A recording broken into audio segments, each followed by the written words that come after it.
सिद्धेभ्यः ओम नमो सिद्धेभ्यः।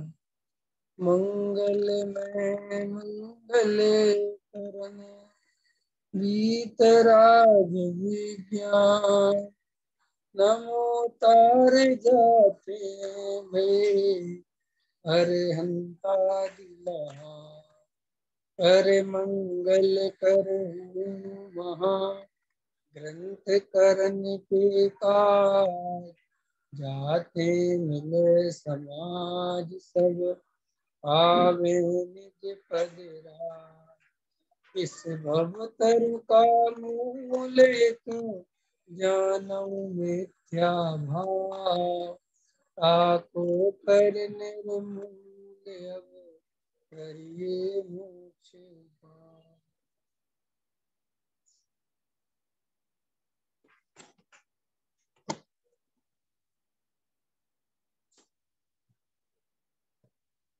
सम्यक दर्शन का विषय ये अपनी चर्चा चल रही है। इस सम्यक दर्शन का विषय क्या है? देखें, आज थोड़ा पढ़ते हैं, पहले ये चर्चा प्रारंभ करेंगे। पृष्ठ क्रमांक 120 120 नंबर का पेज है, नीचे का तीसरा पैराग्राफ। त्रिकाल अखंड वस्तु ही निश्चय से मोक्ष का कारण है, किंतु परमार्थ तो वस्तु में कारण कार्य भेद भी नहीं है। कार्य कारण का भेद भी व्यवहार है। एक अखंड वस्तु में कार्य कारण के भेद के विचार से विकल्प होता है, इसीलिए वह भी व्यवहार है। तथापि व्यवहार से भी कार्य कारण भेद अवश्य ही है। यदि कार्य कारण भेद से सर्वथा न हो तो मोक्ष दशा हो प्रकट करने के लिए भी नहीं कहा जा सकता। इसलिए अवस्था में साधक साध्य भेद है, परंतु अभेद के लक्ष्य के समय व्यवहार का लक्ष्य नहीं होता, क्योंकि व्यवहार के लक्ष्य में भेद होता है और सम्यक दर्शन के लक्ष्य में अभेद ही होता है। एक रूप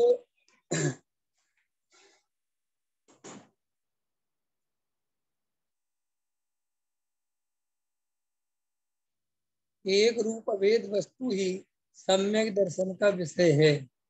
अनादि से आत्मा के अखंड आनंद को सम्यक दर्शन पूर्वक नहीं जाना, इसीलिए परमय और विकल्प में जीव आनंद मान रहा है। परंतु मैं अखंड एक रूप स्वभाव हूँ, उसी में मेरा आनंद है, पर में कोई भी मेरा आनंद नहीं है। इस प्रकार स्वभाव दृष्टि के बल से एक बार सबको नीरस बना दे, जो शुभ विकल्प उठते हैं वे भी मेरी शांति के साधक नहीं है। मेरी शांति मेरे स्वरूप में है। इस प्रकार स्वरूप के रसानुभव में समस्त संसार को नीरस बना दे, तो तुझे सहजानंद स्वरूप के अमृत रस की अपूर्व शांति का अनुभव प्रकट होगा। उसका उपाय सम्यक दर्शन है। देखो क्या कहते हैं सम्यक दर्शन के विषय में। त्रिकाल अखंड वस्तु ही निश्चय से मोक्ष का कारण है, या कहो सम्यक दर्शन का विषय है। ख्याल में है ना? अपने को त्रिकाली ध्रुव भगवान आत्मा के अलावा कुछ और नहीं मानना। ज्ञान सबका होना चाहिए, पर्याय का ज्ञान हो, शरीर का ज्ञान हो, राग का ज्ञान हो, संयोग का ज्ञान हो, कसाय का ज्ञान हो, कर्म का ज्ञान हो, सब ज्ञान हो, लेकिन श्रद्धा में क्या होना चाहिए कि मैं इन सब से भिन्न एक अखंड त्रिकाली ध्रुव ज्ञायक तत्व हूँ। इसके अलावा और कोई दूसरी बात नहीं होनी चाहिए। अंदर में ये निर्णय बन जाना चाहिए कि मैं आत्मा हूँ एक नंबर पर, अजर अमर हूँ 2 नंबर पर, त्रिकाल हूँ, नित्य हूँ, एक हूँ, शुद्ध हूँ। खंड खंड नहीं होता, अखंड रहता हूँ। ऐसा नहीं होता कि पहले तो था अब नहीं रहूंगा या आगे नहीं रहूंगा, नहीं। अनादि काल से हूँ और मैं अनंत काल तक रहूंगा। मेरी सत्ता का नाश नहीं हो सकता। ऐसी श्रद्धा हमारी बिल्कुल होनी चाहिए, और ये श्रद्धा ही हमें सुख दे सकती है। देखो, आप और हम गहराई से एक बात का विचार कर लें। 2-3 दिनों से अपन यही विचार कर रहे हैं हम सब शाश्वत सुखी होना चाहते हैं, सदा काल के लिए सुखी होना चाहते हैं। हम सब चाहते हैं कि हमें कोई ऐसी चीज मिल जाए जो हमसे कभी दूर नहीं हो, जिसका नाश नहीं हो, जिससे हमें दुख नहीं मिले, फल में है कि नहीं आया, और हमें सुखी सुख देती रहे। सब ऐसी वस्तु चाहते हैं। आचार्य कहते हैं कि ये जो तुम चाहते हो, ये तुम्हारे हृदय की आवाज है, ये आत्मा की सच्ची आवाज है, ये कोई गलत आवाज नहीं है। क्यों? क्योंकि आत्मा अपने स्वरूप की पहचान कर रहा है कि भाई मुझे शाश्वत सुख चाहिए, त्रिकाल सुख चाहिए, अखंड वस्तु चाहिए, सदाकाल रहने वाली चाहिए, नित्य रहने वाली चाहिए। तो ऐसी आवाज अपने अंदर से इसलिए आती है कि वास्तव में ऐसा सुख मिलता है आत्मा। ख्याल में है ना? ऐसा वस्तु का स्वरूप है कि अगर जीव चाहे तो ऐसा सुख प्राप्त कर सकता है। अब आचार्य कहते हैं कि ये जीव ऐसा सुख चाहता है, लेकिन ये पर द्रव्य के भरोसे चाहता है, और पर द्रव्य के भरोसे ऐसा सुख मिल नहीं सकता। इसे भी ये बात पता है, हमें पता है कि नहीं, सच बात बता है। हम जो सोने को इकट्ठा करता फिर रहे हैं, अच्छा बताओ सोने में क्या विशेषता है? सुनील जी, गोल्ड में क्या विशेषता है? गोल्ड साहब कभी खराब नहीं होगा, सदा काल रखा रहेगा, कभी उसका कलर चेंज नहीं होगा, उसकी गुणवत्ता नहीं बदलेगी, और हमेशा सुख का कारण रहेगा। सोना कभी दुख का कारण बन सकता है? कभी नहीं, सुख ही सुख। अगर मेरे घर में 1 किलो सोना रखा है तो मेरे को भी सुख का कारण, मेरे बेटे को भी सुख का कारण, उसके बेटे को भी सुख का कारण।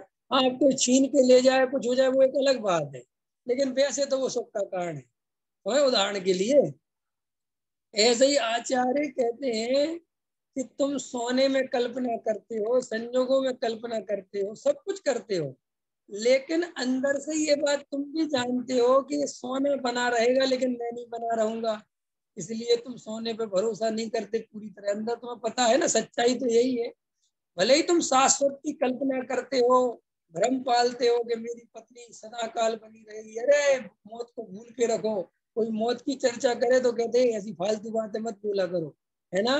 कोई किसी के बारे में बोलते ना कि मैंने तो आज सपना देखा तुम मर गए, तो भाई साहब हिंदुस्तान वाले लोग बहुत होशियार हैं।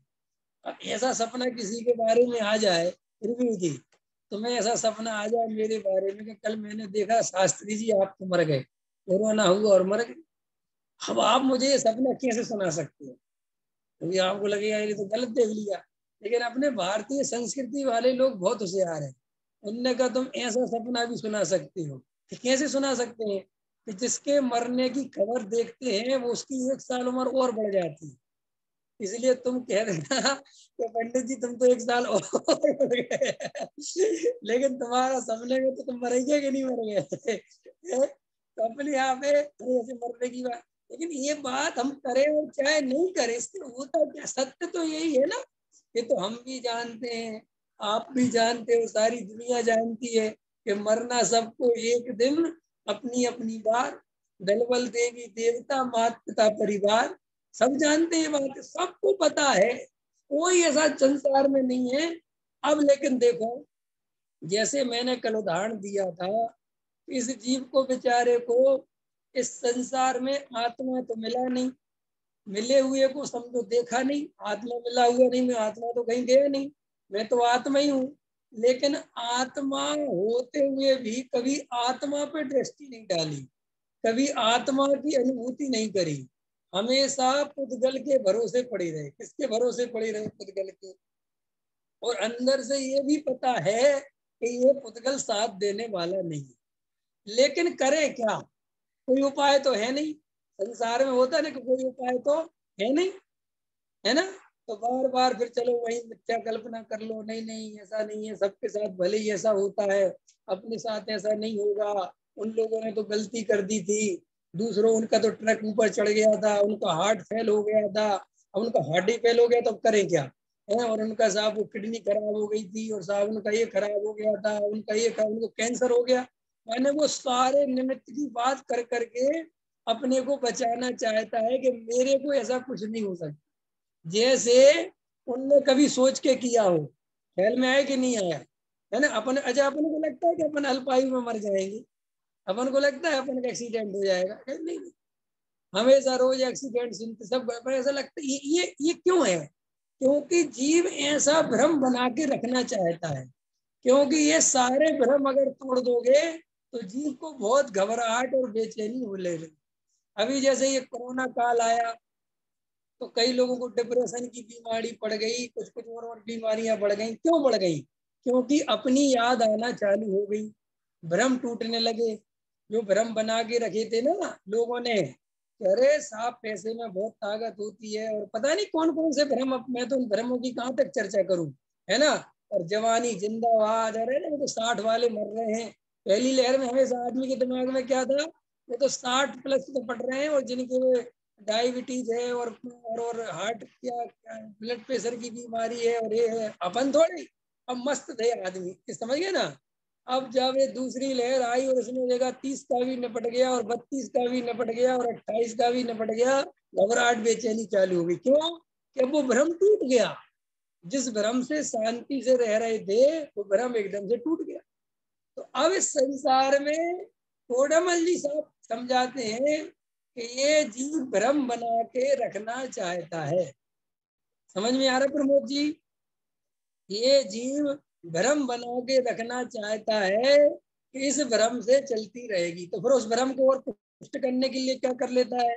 बड़ा मकान, बड़ी दुकान, अच्छी डॉक्टरों से दोस्ती, अच्छी जानकारियां, अच्छे अच्छे गोल्ड, अच्छी अच्छी चीजें इकट्ठी कर लेता है। फिर और कुछ नहीं मिलता तो बढ़िया ससुराल पक्ष मजबूत है अपना, अपने 4-4 साले हैं। और दूसरा लो साहब, अपने लड़के भी पूरे जवान, एकदम 3-3 लड़के हैं अपने पास। ऐसे मजबूती से अपने भ्रमों को, अपने को ताकत मजबूत करता है। अपन को कुछ नहीं होगा। और एकदम अंदर ही अंदर, खाने अंदर जानता भी कहीं ना कहीं कि ये सब रेत के घरौंदे हैं, इनको टूटते देर नहीं लगेगी। यही तो जीव, देखो एक बात बताओ, अगर जीव का ये भ्रम मजबूत हो तो 7 भय क्यों सताएं? विवेक जी, 7 भय सताते तुम्हें कि नहीं है? बढ़िया माल जोड़ लिया तुमने, है लाखों रुपए कर लिए, लेकिन अंदर भय लगा रहता है कि कोई उठा के नहीं ले जाए। क्योंकि ये तो परम सत्य है ना कि उठा के तो ले जा सकता है। अगर अपन ने जोड़ भी लिया है तो ये चला है, तो जाने में तो कोई सी भी तो बात नहीं है। अच्छा सही बात बताओ, अब वैक्सीन लगवा ली है प्रवीण जी? है, लग गई साहब। अब एक भ्रम, अब हाँ सब कुछ है। अब लेकिन अगर 10 जगह से खबर आ जाए कि वैक्सीन वाले भी निपट गए, उनको लगी थी वे भी निपट गए, 2 वे भी निपट गए, तो फिर उसको फिर डर लगने लगता है। क्योंकि वो भ्रम जिससे मजबूत कर रहा था वो भ्रम फिर टूटने लगता है। तो श्री गुरु टोडामल साहब समझाते हैं बात कि ये जीव इस संसार में सुखी होने के लिए भ्रम को पाले रखता है, भ्रम तोड़ना नहीं चाहता। अंतर समझ में आया? नहीं समझ में आया? फिर भी चुटकुला सुनाओ, सुना दे। ख्याल में आया कि नहीं आया? एक बार एक आदमी, समझ गए ना, शेख चिल्ली, एक बार ट्रेन में यात्रा करने के लिए निकला। और ट्रेन में यात्रा करने के लिए निकला और वो बड़ा ऐसा कोट पहने हुआ था और शर्ट भी पहने हुआ था, पजामा भी पहने, उसमें बहुत सारे खींचे थे। एक यहाँ भी खींचा, एक यहाँ भी खींचा, यहाँ भी, यहाँ सब दुनिया भर की जेब उसने बना रखी थी। अब टीटी आया टिकट चेक करने के लिए। टीटी ने कहा हाँ वाह भाई लगाओ टिकट दिखाओ। इस जेब में हाथ डाले, उसमें भी टिकट नहीं, इस जेब में हाथ डाले, उसमें भी टिकट नहीं। सारी जेब में हाथ डाले, बस एक जेब में हाथ नहीं डालता। कौन सी जेब में नहीं डालता? ऊपर वाली है। तो टीटी कहता है कि भाई आप सब जेब में हाथ डाल रहे हो, इस जेब में तो और हाथ डालो। कह रहा उसमें तो कभी नहीं डालूंगा, उसी के भरोसे तो मैं अंदर मजबूती से कराऊं कि टिकट किसी में हो चाहे नहीं, उसमें तो है ही। अंदर समझ में आया कि नहीं? अगर उसमें भी हाथ डाल दिया और गलती से उसमें भी टिकट नहीं निकली तो फिर मेरा क्या होगा? ऐसे ये हमारी हालत है कि हम 1-2-4 भ्रम पाल के रखते हैं बढ़िया शांति से। हाँ हाँ हाँ, कुछ नहीं कुछ नहीं कुछ नहीं कुछ नहीं कुछ नहीं कुछ नहीं, एकदम है भ्रम में जीते जीते जीते जीते आयु कर्म पूरा होता है और बुढ़ापे की घाट पे लेट जाता है, मरने को तैयार हो, फिर कहता कोई भ्रम नहीं बचा, अब करें क्या? अब उसमें गलती क्या है? सुनो मेरी बात, जिन भ्रम के भरोसे तुम जी रहे थे वे भ्रम तो टूट गए, और जो वास्तविक आत्मा था पंकज जी, जो त्रिकाली ध्रुव था, जो शाश्वत आत्मा था, जिसकी तुम्हें खोज करनी थी, उसकी तुमने खोज नहीं करी।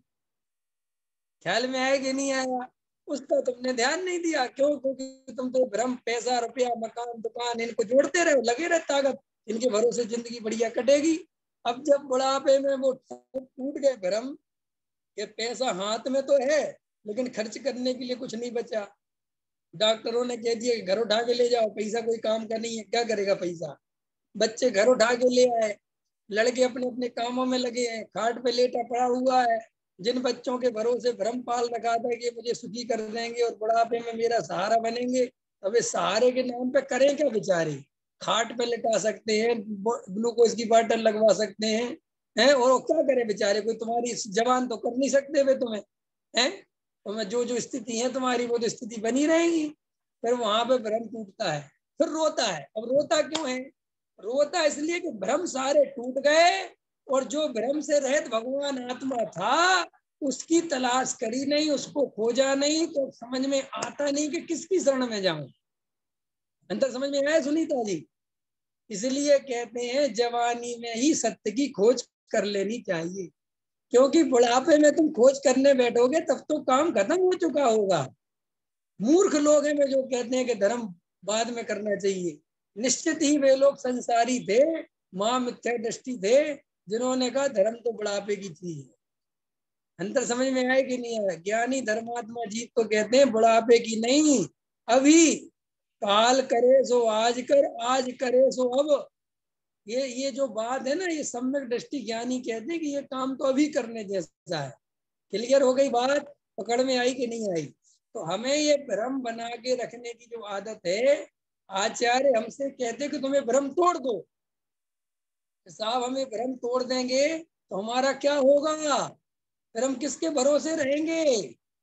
देखो तुम्हारी क्या क्या डिमांड है कि मुझे शाश्वत चाहिए, जिसका जन्म मरण नहीं हो, तो ठीक। और क्या डिमांड है? कि और मुझे चाहिए जिसमें सुख ही सुख हो।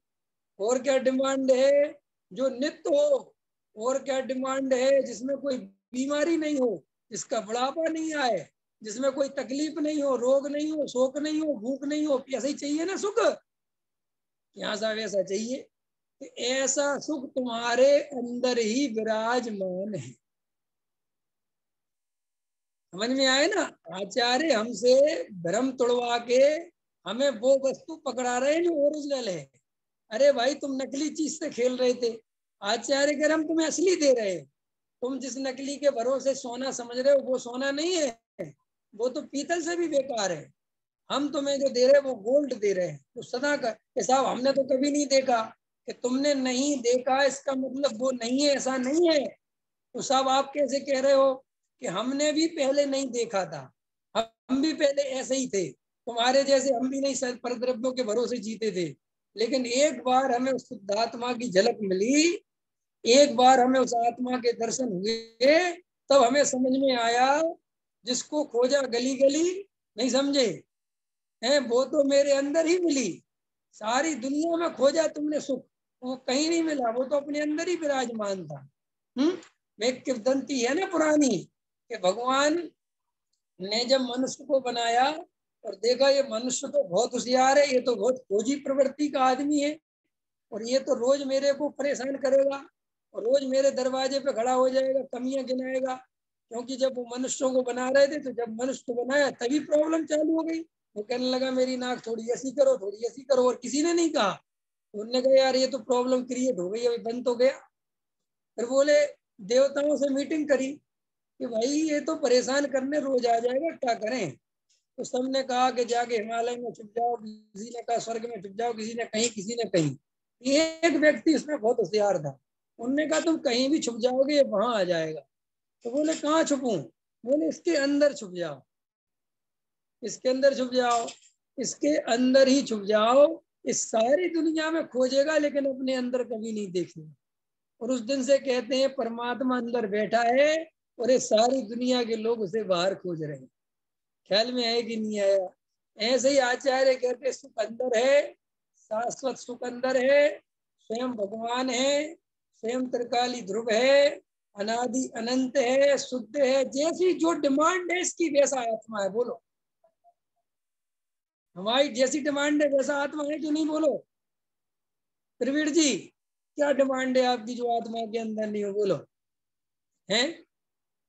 जैसे अपन रिश्ता करते ना, तो भाई साहब आपकी जो जो डिमांड है उस परिवार में वो सारी डिमांड आपकी पूरी हो रही है। ऐसे ही आचार्य कहते हैं तुम्हारी जो जो डिमांड है, ख्याल में आया संजय भैया? डिमांड है कि नहीं? डिमांड लिखो अपनी कागज पे, जितनी लिख सको। वे सारी डिमांड तुम्हारी आत्मा के अंदर पूरी हो जाएगी। तुम सारी दुनिया देखना चाहते हो, सिखाती चाहते हो ना विवेक जी? सारी दुनिया देखना चाहते हो ना? है कि कहाँ क्या है? तेरे अंदर ऐसा माहौल है, ऐसा ज्ञान भाव मौजूद है, तो उसकी शरण में जाते ही सारी दुनिया दिखेगी। कि मैं चाहता हूँ मेरी सारी इच्छाएं पूरी हो जाएं, कि तुम अंदर जाओगे सारी इच्छाएं पूरी हो जाएंगी। बोलो क्या क्या चाहिए आपको? मेरा बुढ़ापा नहीं आए, मेरा, देखो गजब की बात है, जिन चीजों को हम चाहते हैं वो हमारे अंदर मौजूद है और स्वाधीन है, और हम अभी चाहें तो उसका अनुभव कर सकते हैं। तो आचार्य कहते कहे तो तुम पर द्रव्य के भरोसे भैया बैठे हो, क्यों संयोगों के पीछे दौड़ लगा रहे हो? वहां कुछ नहीं मिलने वाला। क्यों? क्यों क्यों नहीं मिलने वाला?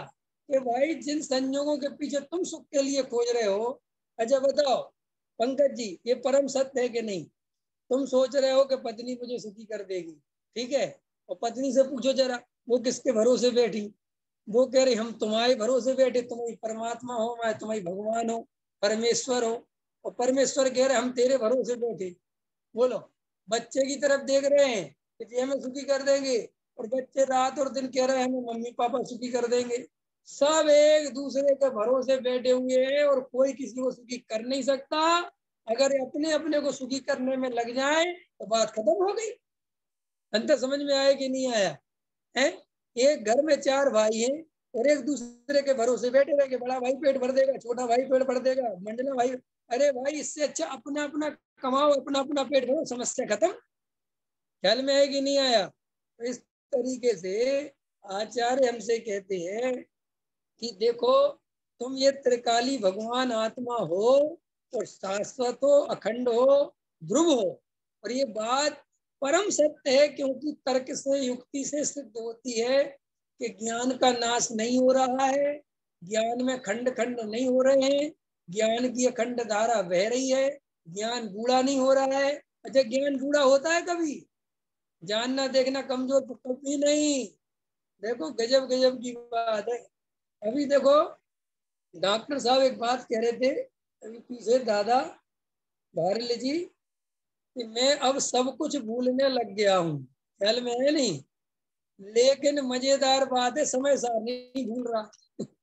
अंतर समझ में आया कि नहीं आया? कि भाई आदमी वो चीज कभी नहीं भूलता जिसपे सबसे ज्यादा फोकस किया हो। अंतर समझ में आया नहीं आया? बाकी वे सारी चीजें भूल जाओगे जिस पे फोकस नहीं किया। आदमी कितने ही बूढ़ा हो जाए, सुनील जी, कितने ही बूढ़ा हो जाए, 90 साल का बूढ़ा, वो अपनी जमीन जायदाद नहीं भूलता। देखा तुमने? उसको सब पता रहता, मेरी जमीनें कहाँ है, मेरी दुकानें कहाँ है, वो बाकी सब भूल जाएगा, नाती पोते तक के नाम भूल जाएगा वो। ठीक है कि नहीं? लेकिन हमारी 15 एकड़ 10 डिसमिल जमीन है तो उसको याद है। ख्याल में आए कि नहीं आया? बोलो। है? एकदम मरते मरते भी साइन करता है, ये हिस्सा तुम ले लेना, ये तुम ले लेना। बाकी सब भूल गए बाबूजी, लेकिन जमीन जायदाद नहीं भूले। क्यों? इस सारी जिंदगी भर इसी पे फोकस किया था। अब डॉक्टर साहब ने जमीन जायदाद पे तो फोकस किया नहीं, उनने सारी जिंदगी समय सारी पे फोकस किया।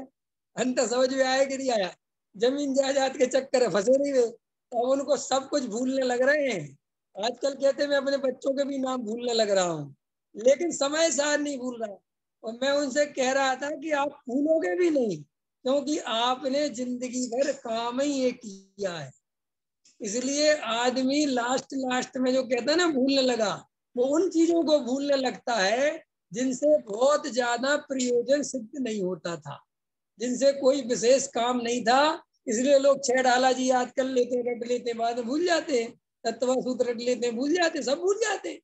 इसलिए तो मैं कहता हूँ इन ग्रंथों को रटने से कुछ नहीं होता। लोग रटा रटो बुढ़ापे में काम आए, क्या काम आएंगे? है जब अभी रट के अभी काम नहीं आ रहा तो बुढ़ापे में क्या काम आएंगे? धर्म रटने की चीज नहीं है, धर्म अनुभव करने की चीज है।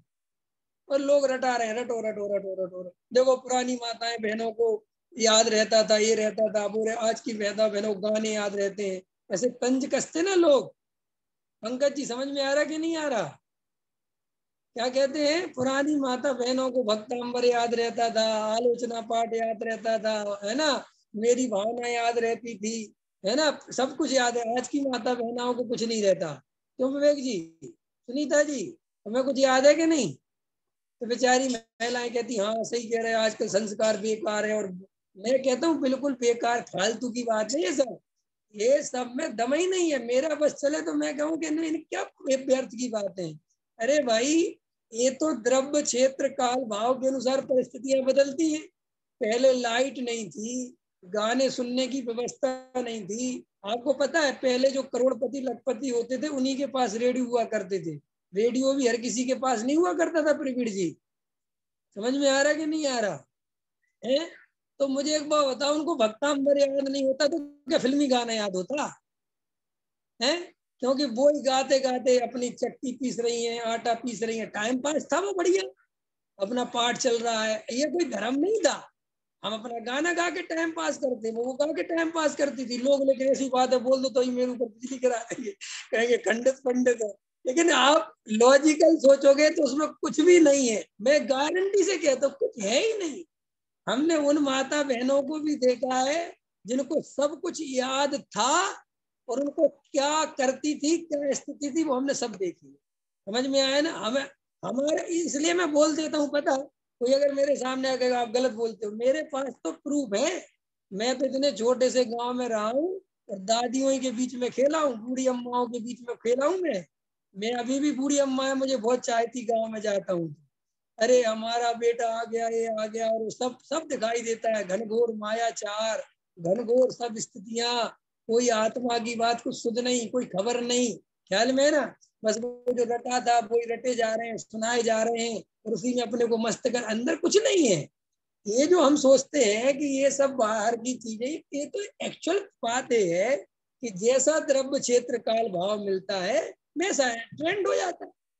हमारे एक शास्त्री जी की बच्ची है, उसको पूरा भक्तांबर याद हो गया, अमृत चंद्र आचार्य के श्लोक हो गए।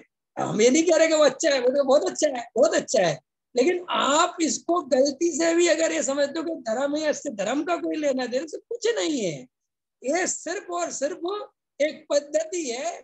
अगर मुझे रुचि है, मैं अपने बेटे को रोज बैठा के 6 डाला रटा सकता हूँ, नहीं समझे? लेकिन मैं उस टाइप का नहीं, मुझे नहीं होती, अब मैं क्या करूँ? ये नहीं कि मैं कोई अधार्मिक आदमी हूं, मैं क्यों, कोई आदमी करा रहा है तो वो धार्मिक है, इस अर्थ में नहीं है। ये तो एक अपनी अपनी हॉबी है, अपना अपने तरीका है। ये सब अपनी अपनी रुचियां हैं। ख्याल में आया कि नहीं आया? मैं अपने आप को बता रहा हूँ क्या संजय भैया, जब मैं गांव में रहता था, ठीक है, 6वीं क्लास से पूजा करता था मैं। कौन सी क्लास? 6वीं क्लास से जल लाता था। 7वीं में तो जल लाने लगा था कुएं से, ठीक है। और जल लाते थे, सामग्री बनाते थे, पूजा करते थे। और अब इतना बालकपन था कि वो सब याद हो गया मुझे, एकदम सब सब सब याद हो गया, बिना पाठ से लेके सब सब विसर्जन तक याद। समझे? अब मैं कहीं भी जब पढ़ू, कहीं भी तो एकदम पढ़ता जाऊं, सबका दो बच्चा कितना उसमें आ रहा है, कितना। मैं मनी में सोचता है कभी इंटेलिजेंट हूँ भाई, रोज रोज पढ़ना है तो याद नहीं होगा मुझे, बताओ। और फिर देखो, अभी वो अभी नहीं पढ़ना, अब विस्मृत हो गया। जयपुर गए तो वहां दूसरा पढ़ने लगे, अर्घ वगैरह, वो वाली पूजा है जो वहां थी, वहां नहीं पढ़ते थे, दूसरी पढ़ी तो वो याद हो गई। अगर अभी वो नहीं पढ़ी तो वो ही भूलती। इससे क्या है? ये तो सब आप बार बार कोई चीज रोज अभ्यास करते हो तो याद हो जाती है। और हम अगर रोज रोज समय सार पढ़े तो हमें समय सार के उद्धरण याद हो जाएंगे, समय सार की गाथाएं याद। इससे आप बोधो को कितने बड़े, इससे विद्वान बड़ा हो सकता है, धर्मात्मा नहीं। अंतर समझ में आया? हम क्षयोपम से पंडित बन सकते हैं, हम क्षयोपम से विद्वान बन सकते हैं, क्षयोपम से महापंडित कहला सकते हैं, लेकिन क्षयोपम से सम्यक दृष्टि नहीं बन सकती। सम्यक दर्शन के लिए तो आत्मानुभव ही करना पड़ेगा, आत्मा की ही श्रद्धा करनी पड़ेगी। अंतर समझ में आया कि नहीं आया? इसलिए इन बातों में बहुत नहीं उलझना चाहिए कि जी क्या हो रहा है, कुछ नहीं हो रहा है। आज भी एक कोरोना काल में वे सारे खेल निकल निकल के आ गए जो लुप्त हो गए थे। आ गए कि नहीं आ गए? पुराने से पुराने खेल निकाल रहे हैं, लोग देख रहे हैं कि अब हमारे घर में आजकल एरोप्लेन बना बना के उड़ाना सिखा रहे हैं। एरोप्लेन बनाते कागज के। अब कभी हम बचपन में खूब बनाते थे, और अभी जब अभी समय अच्छा था और हम कहते कि एरोप्लेन बनाओ, तो हम तो कहते तुम कौन से जमाने में जी रहे हो। अंतर समझ में आया कि नहीं आया? तो मेरा कहने मतलब ये है कि इन चीजों की कोई कीमत ही नहीं।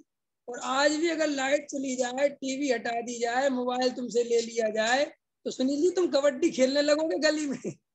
कहोगे विवेक जी काना दुआ खेलते। अंतर समझ में आया कि नहीं आया है?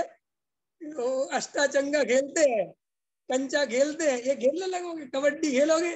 हम गांव में रहते थे तो कबड्डी खेलते थे, ये खो खो बिस्मिस खेलते थे सब। ये क्या, ये कुछ नहीं है। ये हर परिस्थिति में ये जीव अपने को अपने उन परिस्थितियों के हिसाब से ढाल लेता है। ये बात हमें समझ में आ जाए कि इनसे धर्म का कोई संबंध नहीं है भाई, ये बात समझना चाहिए। अंतर समझ में आया है? अभी ऑनलाइन क्लास में लोगों को नई नई प्रैक्टिस थी, मजा नहीं आ रहा, ये नहीं आ रहा। अब धीरे धीरे ऑनलाइन क्लास की आदत पड़ गई, अब बिल्कुल धीरे धीरे तो रियल वाले में मजा आना बंद हो जाए। नहीं समझे? अब अगर मंदिर वाले में बुलाए ना तो बाट पटा लगे यार, वो ज्यादा सुविधाजनक है। इससे तो घर में रहो अपने शांति से, सुनो। अब मंदिर में आओ तो दूसरों के देखो विकल्प खड़े होते हैं, सबसे फॉर्मेलिटी करो। ऑनलाइन में ना किसी की किसी पे फॉर्मेलिटी, ना कोई मतलब, ना कुछ। ख्याल में है नहीं? तो मैंने ये सब चीजों में कुछ नहीं रखा, ये सब परिस्थितियां हैं और ये सब अपने मोह के ही चिन्ह है, इनसे कोई धर्म का संबंध नहीं है। तो देखो, अपन को ये निर्णय करना है कि भाई अपना जो त्रिकाली ध्रुव भगवान आत्मा है, वो अनुभव में अनादिकाल से नहीं आया, नहीं किया, बस उस पर फोकस करना है। कल मैंने एक बात ली थी, पर्याय स्वभाव को बदलने की कोशिश नहीं करना। पर्याय में जैसा जैसा परिणमन हो उसे वैसा वैसा स्वीकार करते जाना, लेकिन जो श्रद्धा है उसमें अखंड त्रिकाली ध्रुव भगवान आत्मा की ही करना कि मैं आत्मा हूं, मैं शरीर नहीं हूं। पंकज जी समझ में आया? तो देखो भाई, कोई किसी को सुखी नहीं कर सकता, क्योंकि सबका सुख अपने अपने पास है। इसलिए अपने अपने सुख, अपने सुख से अपने को तो सुखी कर सकता हूं मैं अपने सुख से आपको सुखी नहीं कर सकता। जैसे मैं सम्यक दृष्टि हूं, अब मैं चाहूं कि मैं आप लोगों को सम्यक दर्शन दे दूं, तीन काल में संभव नहीं, मतलब ही नहीं है, ऐसा है, होता ही नहीं ना। जैसे अब दुनिया में समझो, हर चीज में समझो कि भाई लोक में भी यही व्यवस्था है कि तुम कितने ही कोशिश कर लो, तुम्हें सुखी होने के लिए तो स्वयं को ही जागना पड़ेगा, पर द्रव्य कुछ नहीं कर सकता। ये निर्णय अपना अंदर होना ही चाहिए। तो ये बाहर के भ्रम तोड़ो और अंदर के आए भाव को देखो। ये बाहर के भ्रम तुम्हें भ्रम है, ये बात समझाने की जरूरत नहीं है, क्योंकि तुम और हम सब गहराई से ये बात जानते हैं कि ये सब एक ना एक दिन छूटने वाला है। एक लाइन में एक बात समझ लो, अपनापन किसमें करना? प्रश्न करो, पंकज जी, प्रवीण जी, सुनील जी, प्रश्न करो। क्या प्रश्न करो? क्या प्रश्न करो भैया? विवेक जी प्रश्न पूछ रहा हूं ना अभी, तो क्या प्रश्न करें? दिनेश जी, कि उसमें अपनापन करो जो मृत्यु मेरे से नहीं छीन पाएगी। ये तुम्हारे लिए गाइडलाइन है। बताओ ऐसी कौन सी चीज है जो मृत्यु हमसे नहीं छीन पाएगी? बोलो। मृत्यु तुमसे जो नहीं छीन पाएगी उसमें अपनापन कर लो। देखो, ये शरीर छिनेगा, संयोग छिनेंगे, सारे के सारे संयोग छिनेंगे कि नहीं छिनेंगे? ये परिणाम तो निरंतर बदल ही रहे, इनकी तो वैसे भी कोई कीमत नहीं है। अब एक ज्ञान स्वभावी आत्मा बचता है जो हमसे नहीं अलग हो सकता। तो इसलिए आचार्य कहते वो मृत्यु तुमसे नहीं छीन सकती, इसका मतलब वो ही तुम्हारी वस्तु है। जो तुमसे मृत्यु छीन लेगी वो तुम्हारी वस्तु नहीं है। अंतर समझ में आया कि नहीं आया? ये संयोग, संयोग का मतलब ही होता है जिसका कुछ काल के लिए योग हो गया है, साथ हो गया है, सदा काल साथ में रहने वाले नहीं है। इतना क्लियर हो गया सबको? तो अब हमें जो परद्रव्य से भ्रम पैदा होते हैं उन भ्रम को तोड़ दो। देखो, रात और दिन ना तो परिणाम संभालना है, ना कोई क्रिया संभालनी है। मैं त्रिकाली ध्रुव भगवान आत्मा हूँ, ये बात नहीं भूलनी है, बस ये बात ध्यान रखो। आत्मा से अपनापन नहीं हटना चाहिए। मैं त्रिकाली ध्रुव आत्मा हूँ, ये अंदर में ऐसा बैठ जाना चाहिए कि रात और दिन इसकी धुनी लग जाए। कोई चिंता मत करो तुम किसी और चीज की, ना चार गतियों की चिंता करो, ना शास्त्रों की चिंता करो, ना पंडितों की चिंता करो, ना महाराज जी की चिंता करो, ना त्याग व्रत की चिंता करो, किसी की चिंता मत करो। मैं शाश्वत आत्मा हूँ, मेरा कभी नाश नहीं हो सकता। जो मुझसे कभी जुदा नहीं हो सकता वो एक त्रिकाली ध्रुव ही है, बस वो ही मैं हूँ। वो अनादि अनंत है, नित्य है, शुद्ध है। ये बात कोई कहने की नहीं, अनुभव में आ रहा है। अशुद्धता का उसमें प्रवेश नहीं हो रहा है, खंड खंडपना नहीं है, अनित्यता नहीं है। जानना जानना उसका स्वभाव प्रति समय प्रकट हो रहा है। मैं तो उसमें अपनापन स्थापित करता हूँ और सारे जगत से अपनापन हटाता हूँ। अब मेरे ज्ञान में कि दुनिया झलकती रहे तो, गली मोहल्ले झलकते रहे तो, स्त्री पुत्र झलकते रहे तो, विषय कसाय झलकते रहे तो, मुझे किसी की कोई चिंता नहीं है। बस मेरा अपनापन ज्ञायक भाव में रहना चाहिए। मेरा अपनापन किसी भी कीमत पर शरीर में, संयोग में, संयोगी भाव में नहीं होना चाहिए। रागादि भाव आए तो राग आदि हटाने की बात नहीं, राग आदि में एकत्व तो नहीं हो जाए, ये सावधानी रखो। साहब फिर वो राग आदि भाव आएंगे कि सुनो, अगर तुमने ये सावधानी रखी तो राग आदि भाव मर्यादा में आएंगे, अमर्यादित नहीं आएंगे। ऐसा वस्तु का स्वरूप है। लोक में भी है कि नहीं, बोलो? लोक में भी क्या है? अगर हम मर्यादित रहते हैं तो कोई दुनिया का आदमी हमसे अमर्यादित व्यवहार कर सकता है? लोक में भी बताओ, बोलो। कोई स्त्री हो कोई पुरुष हो, अगर कोई पुरुष स्त्री के साथ अमर्यादित व्यवहार कहे करने की कोशिश है, कर रहा है, तो कहीं ना कहीं स्त्री अमर्यादित उसको कहीं ना कहीं किसी ना किसी रूप में दिखेगी। अंतर समझ में आया? अगर हम पूरी तरह अलर्ट हैं, हम सावधान हैं, तो स्वाभाविक है सामने वाला भी अपने आप सावधान रहता है। लोक में यही व्यवस्था है ना। आचार्य कहते ऐसे ही वस्तु का स्वरूप है। अगर तुम अपने त्रिकाली ध्रुव में सावधान रहोगे तो रागादि विकारी भाव गारंटी से अनंतानुबंधी वाले नहीं आएंगे, गारंटी से। फिर जो भी आएंगे सम्यक दृष्टि को जो आते हैं वही आएंगे। और सुनो, अगर तुम ध्रुव में सावधान नहीं रहे और परिणाम संभालने में लगे रहे तो अनंतानुबंधी को मर जाना रुकेंगे नहीं, वे आए बिना नहीं रहेंगे। क्योंकि परिणाम को बदलने का भाव ही अनंतानुबंधी है। अंतर समझ में आया कि नहीं आया?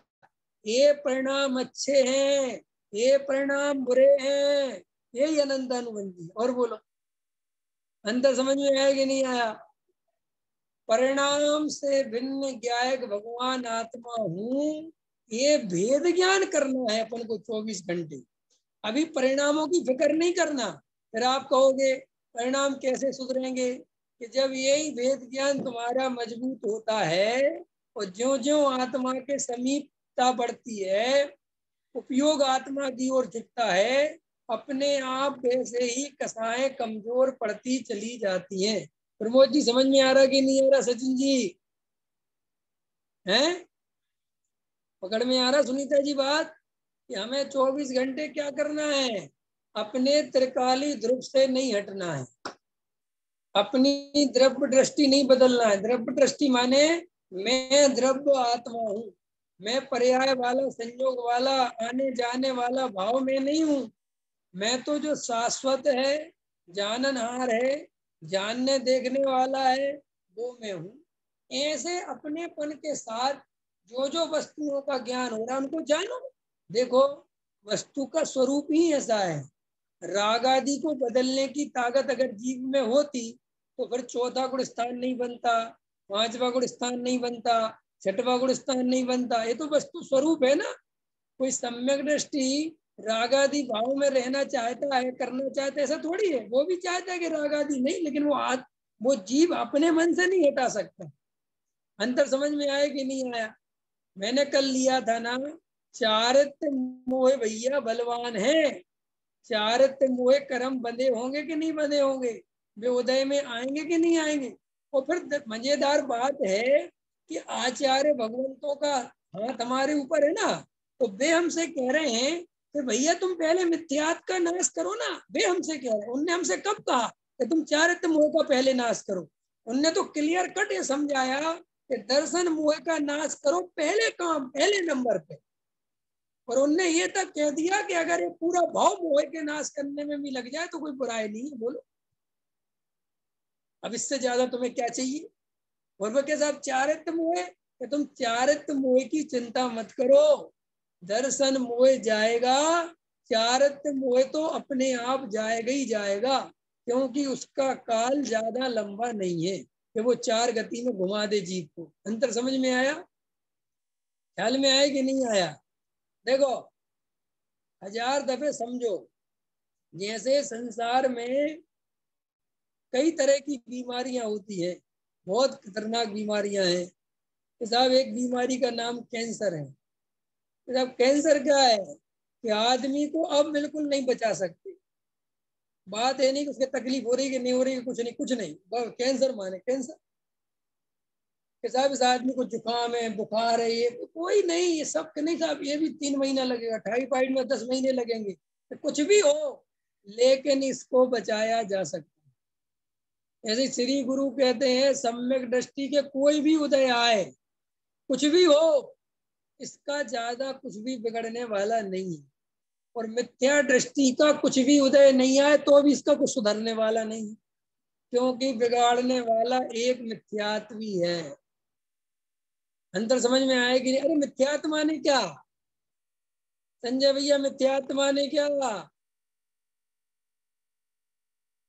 मैं शरीर हूँ, मैं रागी द्वेषी हूँ, मैं संयोग वाला हूँ, मैं इनका करता धरता हूँ, ये मकान दुकान मेरे हैं, इसका नाम मिथ्यात्व है। ख्याल में आए ना? अब ये जिसके पास हो, उस व्यक्ति को क्या उपाय किया जाए कि वो सुखी हो जाए? साहब आप कैसे कहते हो कि देखो ना कि जितने भी मिथ्या दृष्टि हैं, राष्ट्रपति हो, प्राइम मिनिस्टर हो, सीएम हो, पीएम हो, अडानी हो, अंबानी हो, कोई भी हो, देखो ना मिथ्या दर्शन के कारण जीव सुखी कैसे हो सकता है? बेचारे रात और दिन आकुलता में मरे जाते। ख्याल में है कि नहीं है? अरे राम, संसार का स्वरूप विचार तो करो कि तुम्हें क्यों ये समझ में नहीं आ रहा कि मिथ्या दर्शन के रहते में सुखी नहीं हो सकता। और मिथ्या दर्शन में कोई ऐसी चीज नहीं है कि छोड़ने में कोई जीव को तकलीफ हो या कुछ कष्ट होता हो। अरे मिथ्या दर्शन छोड़ने में मजा ही मजा है भाई साहब। आपको कुछ ऐसा नहीं है कि भूखे मरने लगोगे कि चलो मिथ्या दर्शन छोड़ता हो तो बदले में कुछ छोड़ना पड़ता हो, 10 दिन रोटी छोड़नी पड़ेगी, 50 दिन ये करना पड़ेगा, ये कुछ नहीं है। बस ये मान्यता बदलनी है कि मैं शरीर नहीं हूँ भैया, आत्मा हूँ। क्यों? ये शरीर में हूं ही नहीं, रियल परम सत्य, इसमें क्या बात है? तो ये गहराई से हम सब विचार करें तो मैं त्रिकाल अखंड वस्तु हूँ, ज्ञायक भगवान आत्मा हूँ, ये निर्णय अपना बनेगा। और ये फिर इसमें जो इस थोड़ा 2 मिनट में समझा देता हूँ कि ये कारण कार्य मतलब होता है कि साधक और साध्य। तो पर्याय है साधक, तो त्रिकाली ध्रुव भगवान आत्मा है साध्य। तो वो कहते हैं जो ये पर्याय साधना कर रही है, जो अपने ज्ञान भगवान आत्मा का निरंतर उपयोग में, ध्यान में, चारित्र में, ज्ञान में, दर्शन के सब पर्याय हैं, तो वो कहते साहब ये भेद है कि नहीं? साहब भेद है, लेकिन अनुभव के समय ऐसे कोई भेद विकल्प नहीं उठते। पर्याय पूर्णता अपने को द्रव्य में ही लीन करती है, और वो लीन हो जाती है कि अर्थ है कि वो सारा काम पर्याय में होता है, द्रव्य में नहीं होता। लेकिन वहां ऐसे भेद विकल्प नहीं होते और जो भेद विकल्प कहा गया शास्त्रों में वो व्यवहार से कहा गया, माने व्यवहार से कहा गया माने एक्चुअल स्थिति ये है कि साहब पर्याय ऐसी है, द्रव्य ऐसा है, पर्याय में सम्यक दर्शन होता है, द्रव्य को कोई सम्यक दर्शन नहीं होता है। इस अपेक्षा से उनमें भेद भी है, साध्य साधक अवस्था भी है। क्यों? गुरुदेव कहते अगर ऐसा नहीं मानोगे तुम के नहीं भेद है ही नहीं, तो फिर मोक्ष और बंध की व्यवस्था नहीं बनेगी। क्यों? कि ये फिर किसका बंध और किसका मोक्ष बात ही खत्म हो जाएगी। इसलिए ये पर्याय अपेक्षा से उनमें भेद भी करना पड़ता है, भेद को भी मानना पड़ता है। ये इस बात में बात कही थी। अब ये नीरसता वाली बात अपन कल उठाएंगे, अभी का समय हो गया। सहजानंदी सोद